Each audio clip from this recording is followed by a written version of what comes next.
So the subject matter I've been asked to talk about is immunotherapy in melanoma. Where are we now, and perhaps also, is there a role for ocular melanoma? And that's a really difficult one because of the lack of evidence base, really. So I've chosen to rephrase it a little bit differently and ask where are we now and what can we learn for ocular melanoma and how can we potentially take that forward. So immunotherapy is really the story of how to harness the immune system to fight cancer. And it's a long story dating back to the late 1900s when a chap called Coley identified that patients who had infections did much better than those patients who didn't. And there were some patients who cleared their cancer. And this came to be known as Coley's vaccine.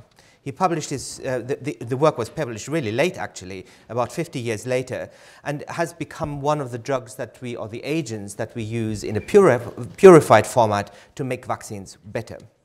But you can see it's taken a huge amount of time until the most recent event, which is the licensing of ipilimumab, which we've already heard about from Ernie, and an area and a time of huge contradiction. And I can only echo again what Ernie has said earlier. We need randomized comparative studies, and the whole fallacy about immunotherapy in the development of this strategy has been that there have been lots and lots and lots and lots, hundreds of trials that are all uninformative rather, and that may be not because the vaccines don't actually work, but because there is no point of reference.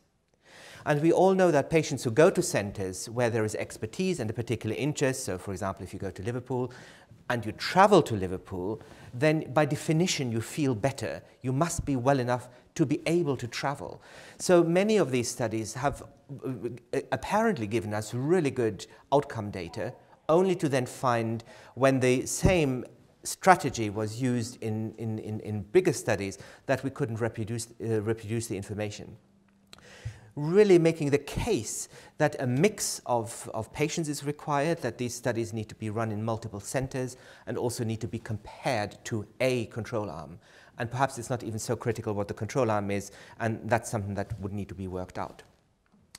So the first drug that was a true immunotherapeutic was the adjuvant BCG, which is derived from tuberculosis, Bacillus calmette-guerin, which was now still used in bladder cancer to treat bladder cancers by instillation into the bladder and get rid of the tumor by an immune response. And there's been an overwhelming ongoing series of studies with some approvals of interferon and interleukin-2, both of these in skin melanoma, of course. And look, this was approved in '85, but only in 2007, when the first data set arose that actually put all the knowledge that we had together, that everybody really truly started believing that this drug could actually have an effect.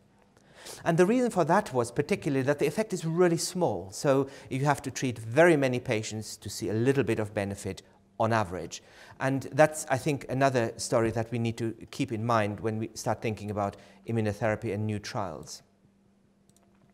So if we think about what definition is, what is immunotherapy? Well, I think broadly speaking, it's a treatment that's aiming to make the immune system do something differently. And that can be the immune system that is always there in us, that doesn't require any training. That's called the innate immune system. And then there's the adaptive immune system. And adaptive means that our immune system learns how to do things better over time. So, for example, when we have had measles, we have that once in our life. Our immune system learns how to deal with the measles and then protects us for the rest of our lives. And many of the vaccines that we commonly get are aimed at sort of teaching the immune system that lesson early on. So, for example, vaccination against tetanus protects us for decades against tetanus.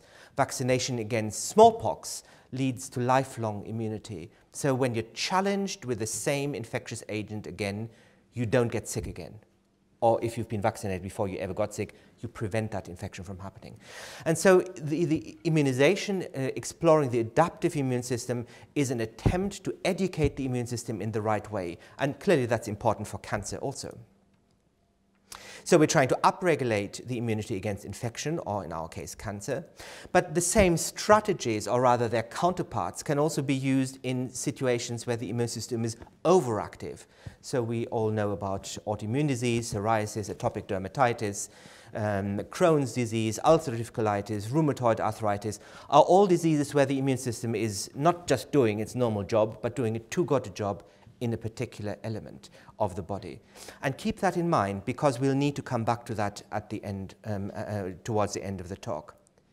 For cancer vaccination or cancer immunotherapy, clearly the upregulation is what we want, because what we're seeing is that the immune system hasn't achieved the control of cancer. So strategically or conceptually, there are very different ways of thinking about how to do this. So you can either take an immune response that has either been made in the laboratory or harvested from patients and give that back to patients. And a really good example is bevacizumab or Avastin, which is widely used in many cancers. And you in the ocular melanomas may know about it. There's also a sort of local flavor, Lucentis, which is injected into the eye. And I know, for example, Leslie has had quite a bit of it. You've had Avastin. Well, same stuff. Just different company making it in a different price. The other thing, so this is taking someone else's or synthetically made immunity and giving that back to patients. These are soluble proteins. The second is to use active vaccination, much like we use for tetanus.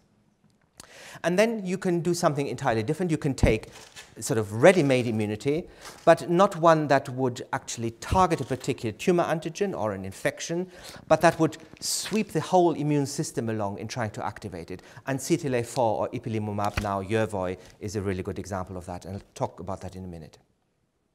And the final process is you could take immune cells, the very cells that are actually going to do the killing, to do the job at seeking out the cancer cells and then getting rid of them by growing them in the test tube or taking them from another patient. And taking them from another patient or another person is something that you may also have come across, because it's called stem cell transplantation or bone marrow transplantation, which essentially takes a healthy individual's immune system and gives it back to the patient with a view of exploiting the immune system to fight the underlying cancer. And it's very widely used in leukemias and very effective. But it hasn't worked well in melanoma, even though that's been tried extensively. But if you take immune cells from the patient and grow those up, sort of give them the arms to actually do the battle, and then give them back to the patient, that can work. And there are some really pivotal studies. I'll briefly mention a little bit later on how this has been done. So perhaps let's get rid of the passive immunotherapy first. So for melanoma, there is not very much evidence that this kind of approach works.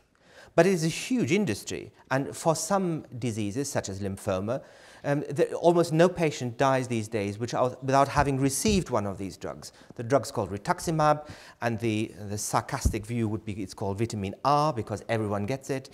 In breast cancer, of course, you may have come across a drug called Herceptin, which is probably the single most interesting immune drug that has had a track record in solid tumors as opposed to liquid tumors.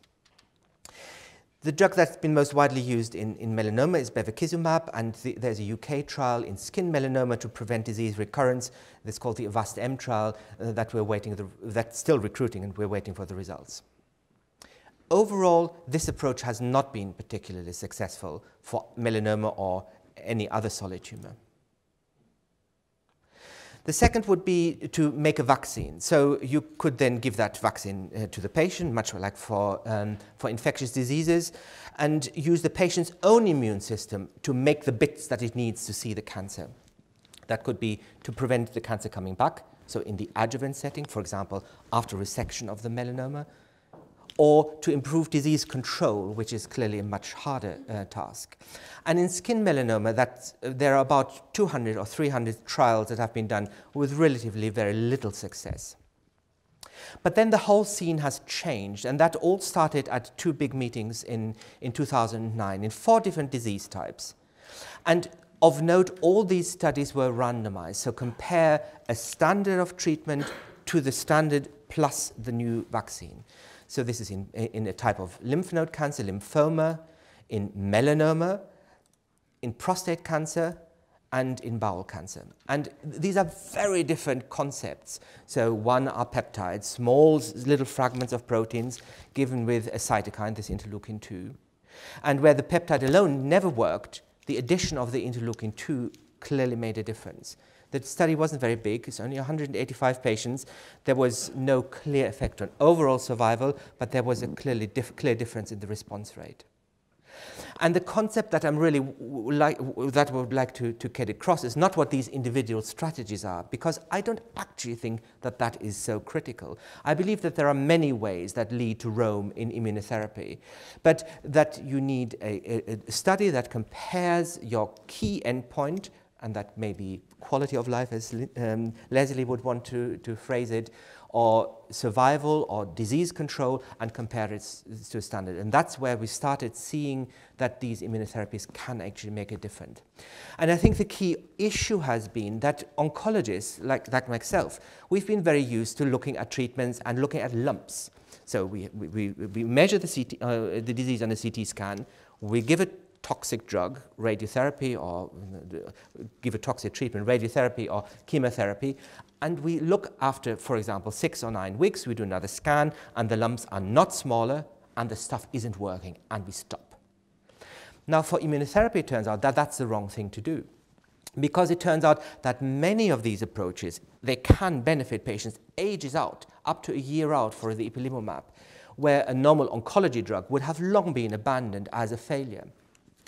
So this has led us to understand that we need to look at these diseases and to look at these immunotherapies differently. We need to look at better endpoints, and that's where the whole morass starts, because no one's really sure what that endpoint would be. Clearly, a really hard endpoint is how long do people live. There can be no quibbling about that. You're either alive or you're dead. But of course, that's not really what the patient's after. They're not just after how long are you around and feeling really shitty, but they want to have as good a period of life for as long as possible. So these quality assessments become very important, and it turns out that for example, ipilimumab, the how long is the disease not getting worse is probably just as important a tool for measurement as are the lumps actually getting smaller.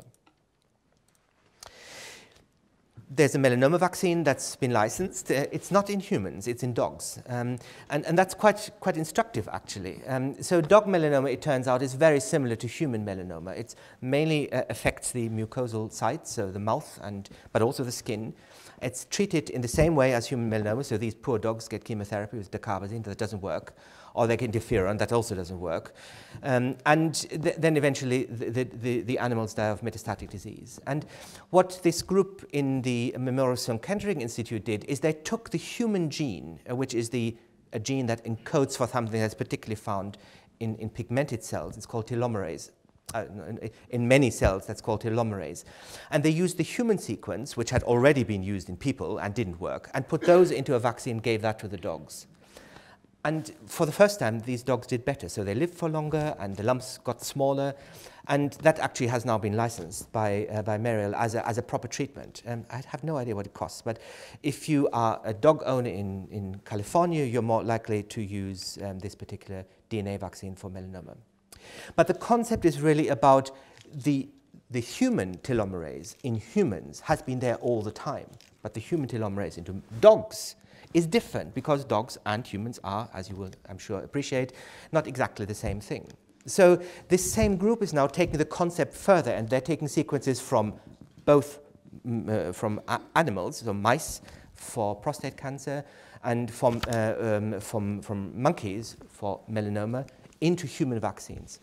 And the idea is our immune system is really good at seeing things that are different. So, for example, if you needed a kidney transplant, then taking someone else's kidney is really difficult because it will be rejected very quickly. So you need to go to great lengths to make sure that they're as similar as possible. And this is mediated by the fact that the immune system sees differences, particularly if they happen quickly. And that's the problem with cancer. Cancer arises very slowly, and the immune system is not very good at picking up things that change very slowly. So the vaccines are all about making big differences, telling the immune system, here's something that is dangerous, and sort of by tricking it into seeing what is also around, i.e. in the cancer, and seeing that as foreign also. So this xenogenic vaccination approach is one that's being tested in many different contexts now, mainly in prostate cancer, melanoma at the moment, and everyone's really keen to see what the data will show, and how we may be able to explore that for other conditions. But then there's a caveat, and I think it brings me back to Leslie's question of choosing how to pick things that might be useful. Because unless you do these studies, you also miss the harm that you might be able to do because you have no comparator. So here's the story. There are overall there are actually four different studies which are very large randomized studies comparing patients who received a standard sort of flavor of treatment, and that could either be interferon in one of the trials or follow-up only, and looked at how these patients did after the vaccine. And there are three different flavors of vaccine against the principle of the particular vaccines doesn't work, but it turns out in 3 studies, patients who were vaccinated did worse.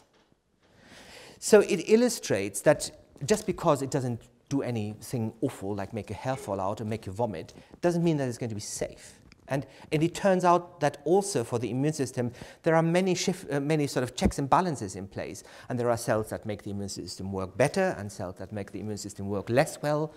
And the vaccine could stimulate both of those. And if the balance is wrong, then the ultimate outcome is that the patients do less well. So here is the overall survival, 60% in patients who were vaccinated, almost 70% in patients who were not vaccinated, who just had the control. And a similar data set, a little bit smaller the difference here, 73 versus 78%. So it illustrates, do your trials carefully and do the comparison, because otherwise you miss these things. So we've talked a little bit about the antibodies that block the formation of new blood vessels. Bevacizumab is the one. I've already given you my personal view that antibodies to the melanomas themselves are not particularly effective, and that vaccines which induce T cells, either cytotoxic T cells or helper T cells, or perhaps exploit this sort of inborn immune system, the innate immunity, may be the way to go. And that's where the new drugs in melanoma come in. And there's a whole class of drugs, actually, rather than just individual agents that are very distinct. And the labels are CTLA-4, PD-1 and its partner PD-1 ligand. They sort of form a pair. There's another one called CD40, and there's another one called CD137. And they all have in common that they belong to a group of receptors that are termed as the tumor necrosis factor receptor family members. And they all have in common that they stimulate the immune system, but they do so in different ways, and I think that's why not all of them will actually be the same. The first drug that's made a big splash and that was really quite amazing was ipilimumab, or now Yervoy, which was published middle of last year. And for the first time, there was a drug that has actually made a survival difference in patients with metastatic disease, where we usually would have thought, well, this is never going to get better, and we have nothing useful to offer. And decades worth of testing, and Ernie was part of these papers, showed that you can make people have multiple drugs, and you could make the lumps a little bit smaller, but even if you gave them 4 or 3 drugs together, you caused just more toxicity, and people did not live 1 day longer. And actually, the quality of life was probably worse in those intensive treatments. So anti-CTLA-4, there are 2 drugs in testing. One is made by a company called Pfizer. It's got the memorable name of tislelizumab, and then the one by Medirex that is now marketed by Bristol Myers Squibb, which has got the even more memorable name Yervoy. So when I asked Axel Hoos, who's the program manager, how they came up with Yervoy, he said, well, we had to find a word that didn't really sound too different in many languages, and that also didn't have any negative connotations, perhaps explained by the fact that they're going to charge 100 grand per course for it. So how does this stuff actually work? Well, here's your immune cell, your cytotoxic T cell, and it's trying to interact with the cell, just for argument's sake, that's been infected by flu. So these cells need to stick together. They can't talk to each other, and they can't use shotguns. So the T cells, the immune cells, need to go to the target cell, interact with it, and ultimately make holes in the target cell so that it dies. It's like pulling the plug in a balloon. And this happens by 2 sets of molecules. One is the so-called T cell receptor, aptly named because it's the receptor on T cells. And then its partner, which is called this MHC molecule, or major histocompatibility complex, which is sort of the immunological fingerprint of our body. So if we were to screen all of us in the room and look at what the MHC molecules are, we would find that we're all different. And the chances are only that we've got the same to someone else if they are our identical twin. Otherwise, we're all really subtly different. But the immune system is good at picking up that difference. And so when these two sort of find each other and stick together, and this could be also a melanoma cell, then a switch is thrown, a switch which is this switch that binds CD28 and a molecule on these cells called B7. Don't remember the names. Think of it as an on switch. The net result is the T cells start dividing and they start doing what C cells are supposed to be doing, i.e. killing the target cell. But at the same moment, the same molecule, this B7 molecule, is also a partner for the CTLA-4 molecule, which sits on the T cells. Now, normally the T cells don't have very much of this, but when they see another cell through the T cell receptor, they put this molecule on the surface, the CTLA-4 molecule. And that competes with the B7 molecule. But unlike the CD28, the one that we've talked about a minute ago, this one here, which is an activating molecule, CTLA-4 is an inhibitory molecule. So the net result is you switch on an immune response, the T cells go off, and then they're pulled in, reined in by the blocks exhibited from the CTLA-4 interaction with its partner. So the idea is, of course, that you don't want the immune system to run away and otherwise cause horrible damage and kill you. And that is actually quite a feasible thing, because in patients who have impaired genes that have to do with this blocking system, they get all manners of problems with the immune system. So the CTLA-4 is a really important molecule to keep tabs on the immune system. It's a little bit like you need the brakes on your car in order to be able to drive it safely. So what ipilimumab or Yervoy does, it blocks that interaction. So here's our T cell that's now inhibited because it's got the CTLA-4, which is binding this partner molecule.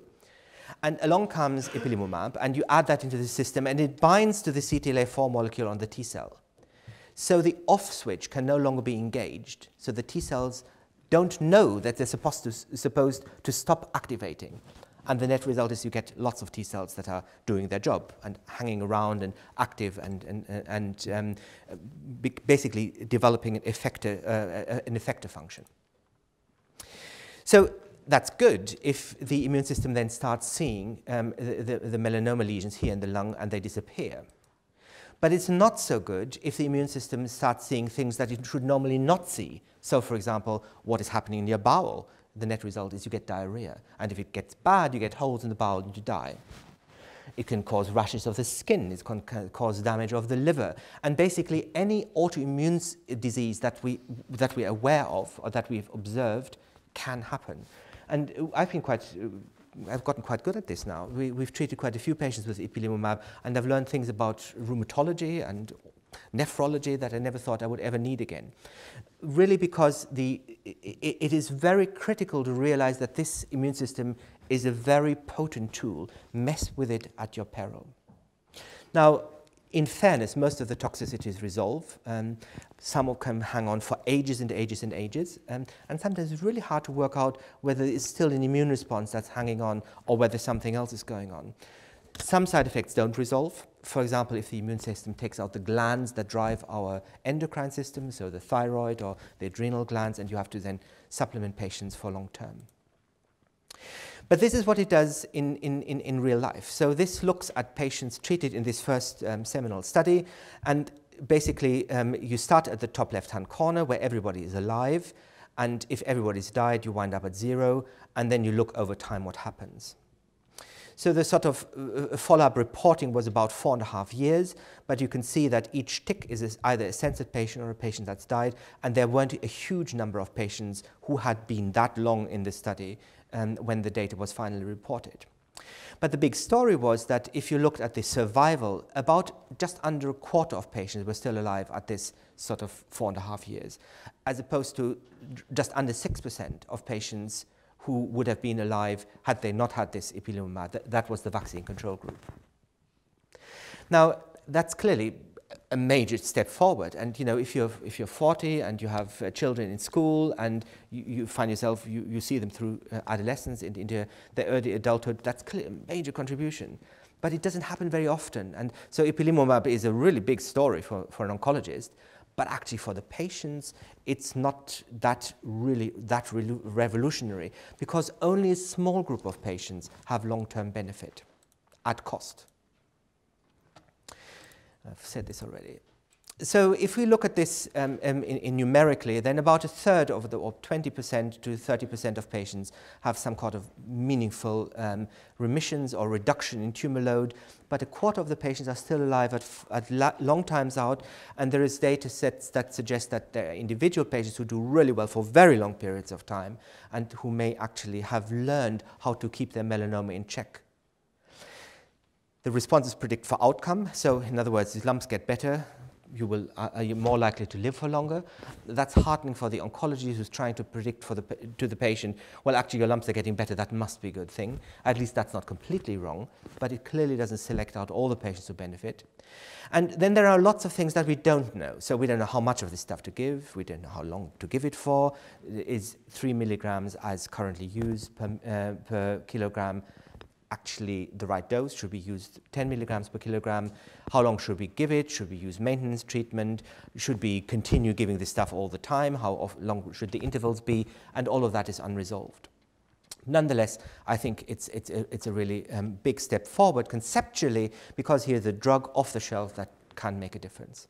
And the responses are sometimes really durable. They often happen really late, which makes controlling and managing the patient sometimes a little bit complicated. And the data, of course, is more convincing since the data has been confirmed by a second study published earlier this year. And then what do we do with it? Well, should we use it alone? Well, it's clearly not the solution, is it? Only a quarter of the patients are still around at 4.5 years. So we need to do something extra, something with it. And that with it is completely unresolved. And I'm sure that you'll have heard that for skin melanoma there's this new tablet drug that makes cancer cells fall apart, vemurafenib, and it seems very sensible to combine those two, and I know that the companies are talking about doing this. We'll see whether that works and whether it translates into other diseases. Because, of course, the concept of stimulating the immune system is not particular to melanoma of the skin. There's data in cutaneous melanoma, there's data in prostate cancer, there's data in lung cancer, there's data in colorectal cancer. So the concept, I think, that we're looking at here is much wider than one particular disease. And that's, I think, useful also for this forum, because conceptually then we could extrapolate for what happens in one condition and transfer the information into another condition. There are a number of other drugs. There's PD-1, which is pro-death-1 and its partner. So there also is a sort of ligand and anti-receptors pair, which works in a slightly different way. It mainly makes the T cells live for longer and lets them not get exhausted so quickly, rather than making them all active. That would predict that it's going to be less toxic and that it may have therefore less side effects.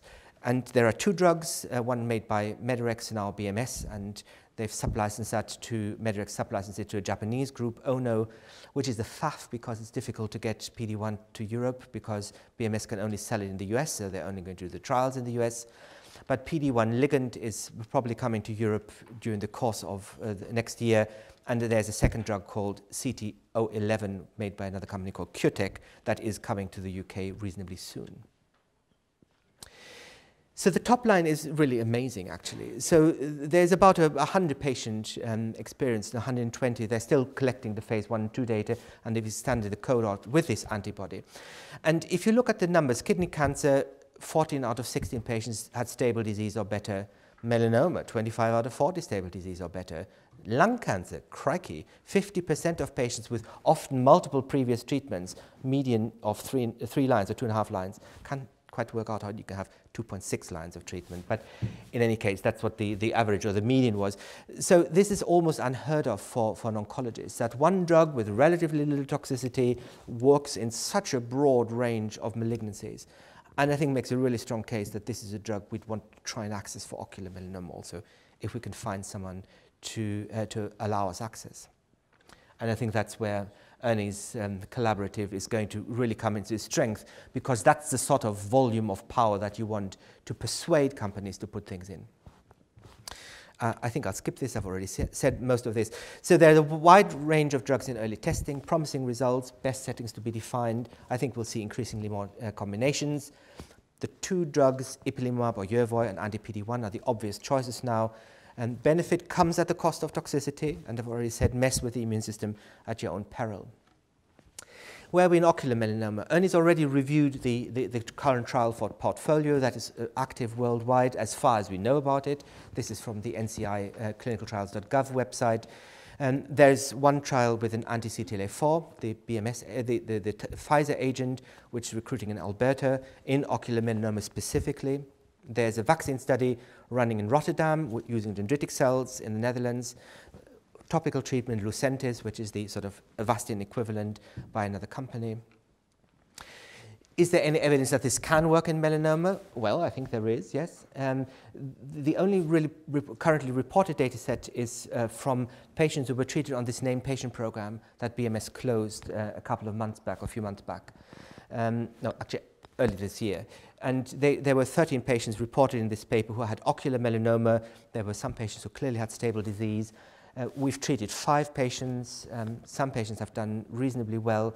Some patients haven't. And I think, again, we're learning that this drug isn't working the same in all settings. So I think it will be the earlier you use it, the better it is, which begs then the question, should we use it in patients with high-risk melanoma, ocular melanoma, whose tumor is very likely to come back, and prevent recurrence? Because that would seem like a very smart move, because we know the immune system works much better if there isn't a lot of cancer on board and if you haven't had a whole range of different poisons.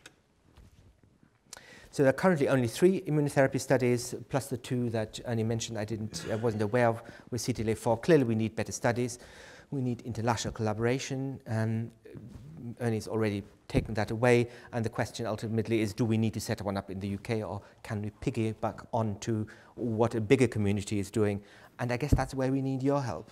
You know, we need the patients to be the advocates for making this happen, because if you don't speak up that you want this and that you need this, then it's going to be down to a few aficionados who look after rare tumors, and like Betty will do that really well.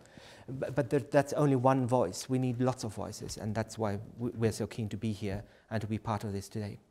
Thank you.